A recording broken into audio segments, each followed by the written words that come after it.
esse indicador de investimentos é tão importante? Porque a principal referência do mercado de investimentos é o custo do dinheiro. É o mínimo que o seu capital deveria estar rendendo. É a estratégia mais conservadora. Não quer correr risco ou tem um perfil muito conservador? O peso da sua carteira deveria estar muito mais concentrado nessa estratégia. Mas não tem este indicador como único indicador para esta avaliação. O indicador mais importante no longo prazo é o IPCA, que é a inflação oficial do país. Porque é ele que define se você tem um aumento ou perda no seu poder de compra. Se a sua carteira tem uma composição majoritária em fundos imobiliários, o IFIX é uma excelente referência. Se ela tem um peso grande em produtos globais, o dólar pode ser uma referência. Se ela tem uma composição maior em produtos de renda variável, é o Ibovespa. O IBOV também é uma ótima referência. Enfim, são diferentes indicadores que a gente tem para avaliar uma carteira dependendo da composição da carteira. O ideal é que a carteira tenha um mix de diferentes estratégias, diferentes produtos, para que você possa aproveitar o melhor desses diferentes cenários que se apresentam. Vamos agora dar um exemplo de uma carteira com a seguinte composição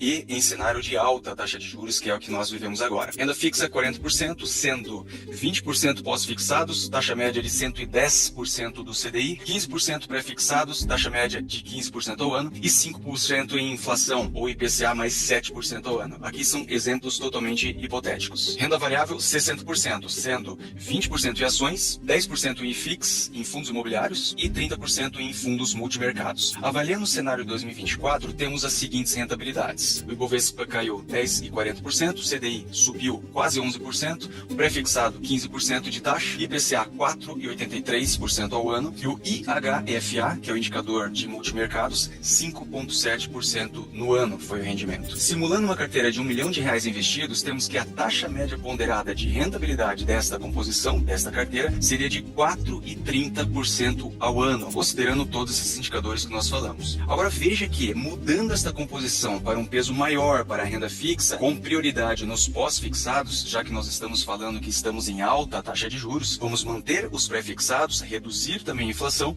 e a renda variável, teríamos a seguinte composição. Renda fixa 85%, sendo 60% em pós-fixados, 20% em pré-fixado, 5% em inflação e 15% em renda variável, sendo 5% em ações, 5% multimercados e 5% em fundos imobiliários. Neste caso, a rentabilidade aproximada seria de 11,30% ao ano, ou 160% a mais de rentabilidade. Isso considerando o CDI, juros médio de 2024. Se fizermos o cálculo para o final de 2025, essa rentabilidade teria sido muito melhor. Ter um modelo de alocação eficiente que considere os diferentes cenários econômicos irá determinar o aumento do seu patrimônio no longo prazo, evitando perdas desnecessárias. Na simulação anterior, se você não mexesse na sua carteira e a sua rentabilidade fosse mantida em 4,3% ao ano, você levaria mais de 16 anos e meio para dobrar seu capital. Já adequando sua carteira ao cenário econômico, no segundo caso que foi feito e apresentado para você, que teria uma taxa média ali de 11,30% ao ano,